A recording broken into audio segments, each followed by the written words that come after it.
అన్నా కొద్దిగా సైడ్ ఇవ్వాలి ప్లీజ్.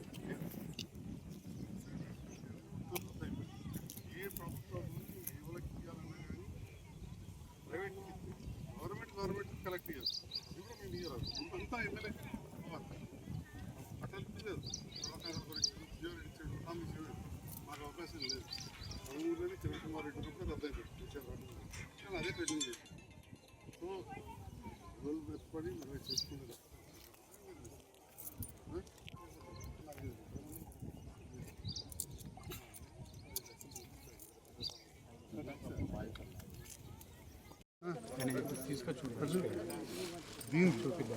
పర్వాలేదు ఓకే సార్. ఫోటో తీయరావాలా తనకి, మీరు అందరు వాడాలంటే ఫోటో వాడాలి సార్. ఒక్క నిమిషం సార్.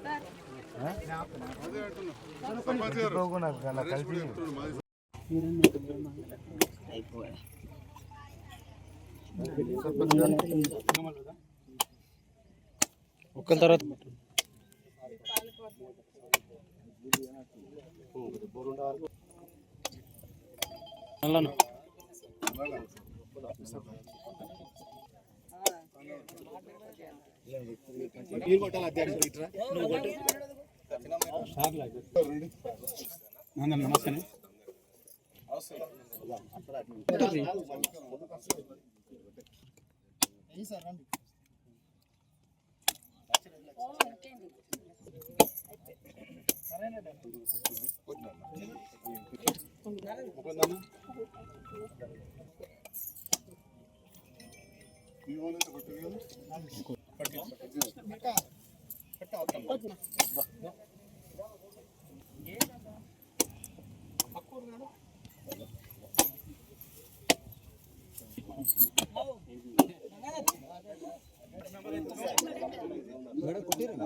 అరే రామ్మా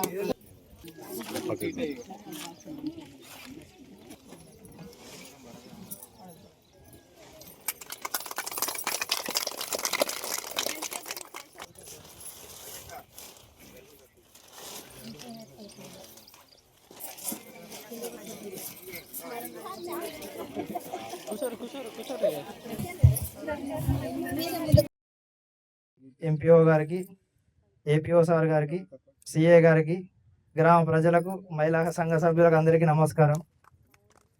పిలవగానే ఇంత మంచి కార్యక్రమం, అలానే వివిధ హోదాలో ఉన్న ప్రజాప్రతినిధులకు, అలాగే మండల స్థాయి అధికారులకు, ఆల్రెడీ మా మహిళా సంఘ సభ్యులకు, అలానే మనము గత 6 నెలల నుంచి వివో బిల్డింగ్లకు ముగ్గులు పోస్తున్నాం మన జిల్లాలో. దానిలో మన జైతాల కాన్స్టిట్యూన్సీకి సంబంధించి ఇది ఈ రోజుతో 39 గ్రామైక సంఘాలు ఉన్నాయి, చేయడం బిల్డింగ్లు ఉన్నాయి. ఇంకో 14 ఉంటాయి. 14 కూడా అవకాశం ఇస్తే ఈ 10 రోజులలో అవి కూడా నిమగ్నమై ఉన్నాము సార్. కొన్ని జాగాలలో ఒక 2-3 ఊర్లలో పేరు దొరకలేదు సార్.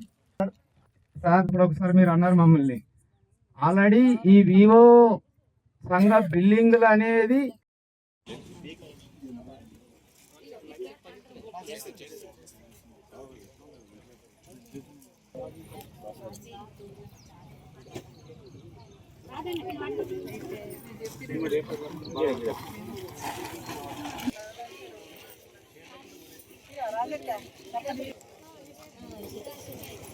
కాదు, నెక్స్ట్ 30 లక్షల దానికి ప్రపోజల్ పెట్టు, దీన్ని మంజూరు ఇస్తాం మన మహిళల కోసం ఈ కార్యక్రమాలు చేసుకున్నామని చెప్పి తెలియజేస్తాను. అదేవిధంగా మీ మహిళల కోసం గౌరవ ముఖ్యమంత్రి రేవంత్ రెడ్డి గారి నేతృత్వంతో ప్రభుత్వం చాలా గొప్ప కార్యక్రమాలు చేస్తాం. మహిళా సంఘాలను బలోపేతం చేయాలి. ఏదో రుణం ఇచ్చుడు, టైం మీద కట్టిన వాళ్ళకు వడ్డీ మాఫ్ చేసుడే కాదు, మీ కాలం మీద మీరు బతకాలని చెప్పి జగిత్యాల కేంద్రంగా జిల్లాకు చేస్తుంది ఇందిరా మహిళా శక్తి భవనం అని చెప్పి ఇందిరమ్మ పేరు మీద 6 కోట్లతోటి బ్రహ్మాండమైన బిల్డింగ్ ఇప్పుడు మన ఎమ్మెల్యే క్యాంప్ ఆఫీస్ ముందు కడుతున్నాం. ఈ నెలలో వచ్చే నెలలో ప్రారంభించుకుంటాం. అక్కడ మీటింగులే కాదు, మీరు రేపటి నాడు మంచి మంచి ట్రైనింగ్ ప్రోగ్రాంలు అక్కడ ఇవ్వడానికి. ఎందుకంటే ఏమైందంటే ఇన్నేళ్ళకెళ్ళి కూడా మీరందరూ మహిళలు వస్తున్నారు, సంఘాలు పెడుతున్నారు, చాలా మందికి చదువు లేదు. ఏదో పైసలు తీసుకున్నాడు, పాత బాకుంటే కట్టుకున్నాడు, లేకపోతే మితికి దింపుకున్నాడు, వాడు ఇవ్వకపోతే మనం కట్టకపోవడు, టైం కట్టకపోతే మన మితి మాఫ్ కాకపోవడు. ఇట్లాంటి సందర్భంలో మహిళలు కూడా మన కాళ్ళ మీద మనం నిలబడాలని చెప్పి ఇందిరా మహిళా శక్తి బలాన్ని ఏర్పాటు చేసినాం. అట్లనే ఇక్కడ మా అన్నచమ్ములు కూడా ఉన్నారు. Rural self employment training institute అని చెప్పి గ్రామీణ ప్రాంతాల పిల్లలు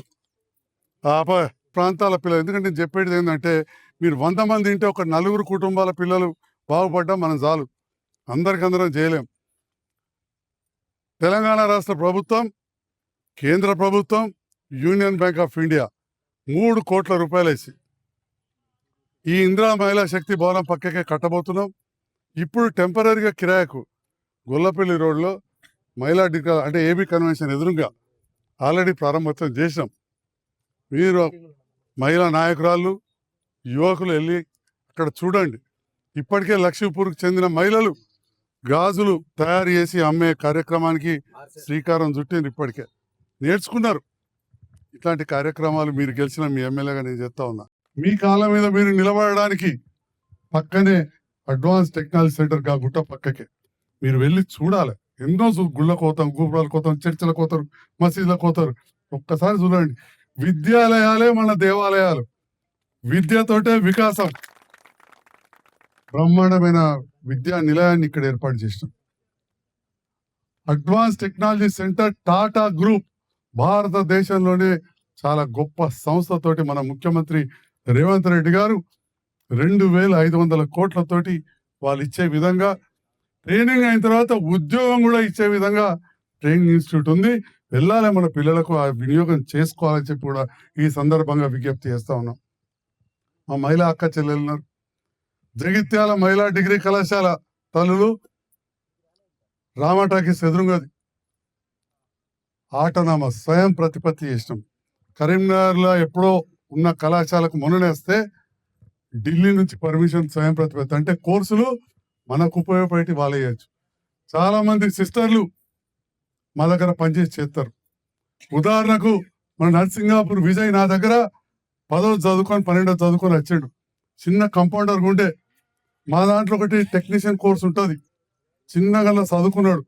ఇవాళ దవాఖాన పెట్టుకున్నాడు, చిన్నగా అద్దాలు ఇస్తున్నాడు, ఆపరేషన్ అవసరం ఉంటే నా దగ్గర తీసుకొస్తున్నాడు. అట్లా మన మహిళా డిగ్రీ కళాశాలలో 80 మంది అమ్మాయిలు చదివే విధంగా బిఎస్సి హెల్త్ సైన్సెస్ అనే కోర్సును మొట్టమొదటిసారి ప్రారంభించినాం. బట్టి డిగ్రీలు చదివితే లాభం లేదు. ఇవాళ 80 మంది అమ్మాయిలు చదువుతున్నారు. మనకు సీటు దొరుకుతలో కరీంనగర్ వాళ్ళు కొట్టేసారు ఆ సీట్లు. మన వాళ్ళకి నేను ఎంత చెప్పినా కానీ అంటే లోపల పోయే లోపలనే వాళ్ళు నింపేసుకున్నారు. కాబట్టి ఈ రకంగా మన పిల్లల కోసం మేమందరం కూడా ఉన్నాం. దళితుల కోసం అయితే ప్రత్యేకమైన అవకాశం. మహిళా డిగ్రీ కళాశాల రెసిడెన్షియల్ భోజనము, బట్టలు అన్నీ ఉంటాయి. ఏబీ కన్వెన్షన్ పక్కకు జయంతి గౌడ్ను రిక్వెస్ట్ చేసి కట్టిపించిన బంగ్లా హాస్టల్కి ఎట్లా కడతారో కాలేజీకి అట్లా కట్టించిన. నేను ఇంటికి వెళ్ళి రిక్వెస్ట్ చేసిన. అక్కడ 70% మహిళా అమ్మాయిలకు, 20% బీసీ వెనుకబడ్డ అగ్రవర్ణాలకు ఉంటాయి. ఎవ్వడు కూడా దొంగిలించలేంది విద్య మాత్రమే. ఎన్నున్నా కానీ గుట్టలు కరిగిపోయినట్టు కరిగిపోతాయి. కాబట్టి టాస్ ఉల్లాస్ లాంటి కార్యక్రమాలు కావచ్చు, అడ్వాన్స్ టెక్నాలజీ సెంటర్ దయచేసి చూడండి, మీరు వెళ్ళండి. ఎస్పెషల్లీ యువకులు మన డిగ్రీస్ అయిన మీరు పోవాలి. ఇప్పుడు కూడా చేయొచ్చు కోర్సు. మీ కాళ్ళ మీద మీరు నిలబడచ్చు. ఎలక్ట్రికల్ వెహికల్స్ రిపేరింగ్ మనకి ఎవరికి నచ్చదా? ఇప్పుడేమో అన్ని గవ్వే బండ్లు రాబట్టే అది నేర్పాలంటే అక్కడ ఉంది కోర్సు. ఇమ్మీడియట్గా ఉద్యోగాలు వస్తున్నాయి. అందుకని చెక్కే దానికోసం ప్రత్యేకంగా అడ్వాన్స్ టెక్నాలజీ సెంటర్ పెట్టి సార్ దాన్ని స్కిల్ యూనివర్సిటీ కింద మలిచింది. ఈ రకంగా ఈ కార్యక్రమాలు చేస్తున్నాం. ఇంకా మున్ముందు కూడా మన నర్సింగాపూర్ శివార్లో ఒక బ్రహ్మాండమైన క్రికెట్ అకాడమీకి శ్రీకారం చుట్టినాం. పైకి వెళ్ళి పెద్ద పెద్ద వాళ్ళు వచ్చారు. మన అజరుద్దీన్ గారు కూడా చెప్తా ఉన్నారు. వచ్చినప్పుడు దానికి ఎవరైతే ఇన్ఛార్జ్ నవీన్ రావు గారు ఉన్నారో, మన నేను అంతకుముందు చెప్పిన వెళ్ళి అజరుద్దీన్ గారు మన మంత్రి గారు కూడా కలితే, ఎందుకంటే పెద్ద క్రికెట్ ప్లేయర్ కదా, కలితే చెప్పిండట. సంజయ్ కూడా చెప్పిండు, మేమిద్దరం క్లాస్మేట్స్ ఉన్నట. నవీన్ రావు జడ్జి ఇప్పుడు క్రికెట్ అసోసియేషన్ రాష్ట్రానికి అతిపెద్ద, సంజయ్ కూడా చెప్పిండు అని చెప్పి వాళ్ళు మాట్లాడుకున్నారట. మన జెండా కచ్చినాడు అజారుద్దీన్ గారు చెప్పింది అట్లాంటి కార్యక్రమాలు జరుగుతాయి. ఇక మూడవది కొద్దిగా డంపింగ్ యార్డ్ విషయంది మీరు అడగక ముందే నేను చెప్తా ఉన్నా. నేను కూడా వ్యతిరేకిస్తున్నా. ప్రతి ఊరూరులో కూడా ఈ సమస్యలు ఉన్నాయి. ప్లాస్టిక్ ఏవటే వాస్తవానికి కేంద్రము రాష్ట్రం కలిసి స్వచ్ఛ భారత్ మిషన్ కింద అసలు ఈ చెత్త లేకుండా చేయాలి, ఎప్పటికప్పుడు చేయాలని చెప్పి ఆలోచన చేస్తుంటే కొన్ని చోట్ల సక్సెస్ అయిపోయింది. ఇక్కడ స్పెషల్ మిషన్ ఇప్పుడు ఎంతో దూరం కాదు, మన దగ్గర కొరుట్ల కాడ కూడా కొంత సక్సెస్ కు దగ్గరకు వచ్చింది. నేను ఇక్కడ దగ్గర ఉండకుండానే నేను చూస్తా, ఆ ఉన్న దగ్గర సెటిల్ అయ్యే దగ్గర చూస్తున్నా. ఈ రోజు కూడా ఇలా కలెక్టర్ గారు వస్తున్నారు. అదొకటే మెయిన్ గా ఉన్నది. 3,30,00,000 టెండర్ అయింది. చెత్త అనేది లేకుండా పట్టణం చేసే ప్రయత్నం ఉంది. ప్రతి పట్టణంలో కూడా కరీంనగర్ కూడా ఈ సమస్య ఉంది. మానేరు వాగొడ్డుకు పోతే పెద్ద పెద్ద ఫంక్షన్ హాల్ ఉంటాయి, పెద్ద పెద్ద కార్ షోరూమ్లు ఉంటాయి. ఆడికి వాగొడ్డుకు నిలబడితే ఇదే ఉంటుంది. ఊళ్ళలో కూడా అదే చాలా అవుతున్నది. దీనికి అంతటి కారణం ప్లాస్టిక్. అందుకోసం మన ప్లాస్టిక్ ను ఎంత దూరం పెడితే అంత మంచిది. అంటే రీయూజబుల్ వాడచ్చు. ఇప్పుడు ఇట్లాంటి ప్లాస్టిక్ మళ్ళీ కరుగుతుంది. కానీ ఆ సన్నది మీరు అందరు ప్లేట్లలో తింటారు కదా, పేపర్ ప్లేట్లలో ఉడుకుడుకు పచ్చ రోగునకి ఇట్లా దీని ఏమవుతుంది, సన్నం కవర్ వస్తుంది, అది కరుగుతుంది. కరిగి క్యాన్సర్ కణాలు నోటికెళ్ళి పెడితే గొంతు, కడుపు, పేగులు కింది దానికి ఎక్కడన్నా దాని దెబ్బ తగులుతుంది. కోపులలో డిస్పోజబుల్ అని ఇప్పుడు రోజు తాగుతాం మనం ఏ హోటల్కైనా. ఏమనుకుంటారు, పేపరే అనుకుంటారా? మీద పేపరే, లోపల దిక్కంతా ప్లాస్టిక్ కోటే. ఉడుకుడుకు ఛాయ పోయినా అది కరుగుతుంది. అది రేపటి నాడు క్యాన్సర్ కారణం. అందుకే